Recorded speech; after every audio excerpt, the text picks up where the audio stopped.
The Nikon ZF R is quickly becoming one of the most talked about rumored cameras in the mirrorless world. Even without an official announcement, anticipation continues to grow among photographers who value both performance and personality in their gear. This excitement didn't appear out of nowhere. It's rooted in the success of the Nikon ZF, a camera that stood out not just for what it could do, but for how it felt to use. The ZF blended classic film era design with modern mirrorless technology in a way that felt authentic and deliberate. It reminded photographers that cameras can be tools of creativity, not just machines built around specifications. Now, the Nikon ZF R is expected to take that idea further. Rather than simply refining the original ZF, rumors suggest Nikon is preparing a more advanced evolution, one that keeps the nostalgic design while dramatically improving internal performance. If these reports are accurate, the ZF R could become a defining camera for photographers who care deeply about detail, shooting experience, and long-term creative satisfaction. It's not just about capturing images. It's about enjoying the process of photography itself.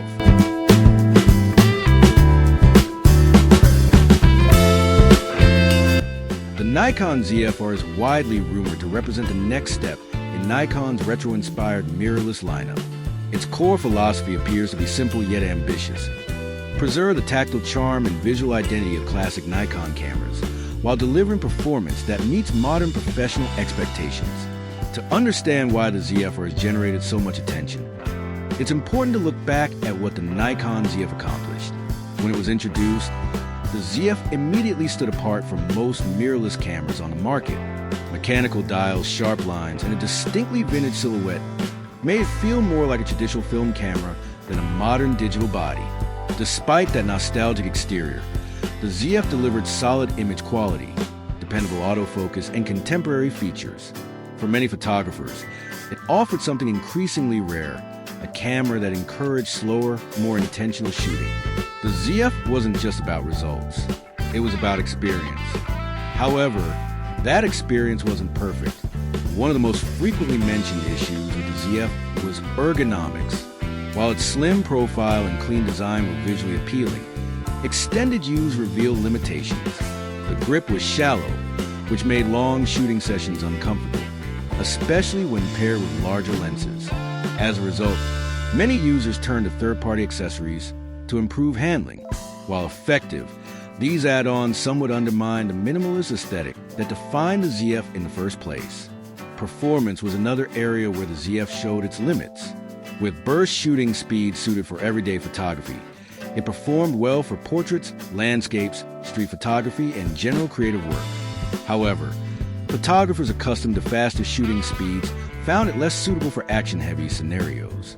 The ZF was never intended to compete with Nikon's performance-focused cameras, but that distinction made its purpose very clear. This is where the Nikon ZF R enters the picture. According to rumors, Nikon appears ready to address several of the ZF's shortcomings without sacrificing its identity. One of the most anticipated improvements is ergonomics. A more pronounced grip is expected, designed to enhance comfort while maintaining the retro-inspired design language. If Nikon can achieve this balance, it would significantly improve usability and allow photographers to enjoy longer shooting sessions without compromise. Another major talking point surrounding the ZF R is its sensor. Multiple leaks suggest Nikon may equip the camera with a high-resolution full-frame sensor, potentially around 60 megapixels. Such a sensor would place the ZF R firmly in the high-resolution category, making it a serious option for photographers who prioritize detail and image clarity. High resolution alone isn't enough, though. What matters most is how that sensor performs in real-world conditions.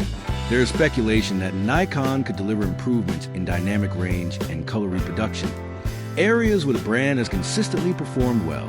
Even without pushing into extreme technical territory, refined sensor performance combined with Nikon's color science would make the ZF R especially appealing for landscape, studio, and fine art photographers. In terms of shooting speed, expectations remain grounded. The ZF R is not rumored to chase extreme frame rates. Instead, it appears designed for photographers who value precision over speed. A burst rate suitable for deliberate shooting styles would align perfectly with the camera's overall philosophy. Video capabilities are another area drawing attention, with high-resolution video increasingly common in advanced mirrorless cameras. Many expect the ZF ought to support modern video features that appeal to hybrid shooters. Integrating such capabilities into a retro-style body is not without challenges. Heat management and processing demands must be carefully balanced. If Nikon could deliver reliable performance, video could become a meaningful strength rather than an afterthought. Design-wise, the Nikon ZF R is expected to remain faithful to its analog-inspired roots. Physical dials, tactile controls, and a camera body that encourages hands-on interaction are likely to remain central to its identity. In a market dominated by touchscreens and menu-driven interfaces, this approach continues to resonate with photographers who value connection and control. The Nikon ZF R is shaping up to be a camera with a very specific purpose. It isn't trying to replace high-speed sports bodies or become a one-size-fits-all solution for every photographer. Instead, it appears designed for those who appreciate detail, thoughtful craftsmanship, and a shooting experience that feels personal and engaging.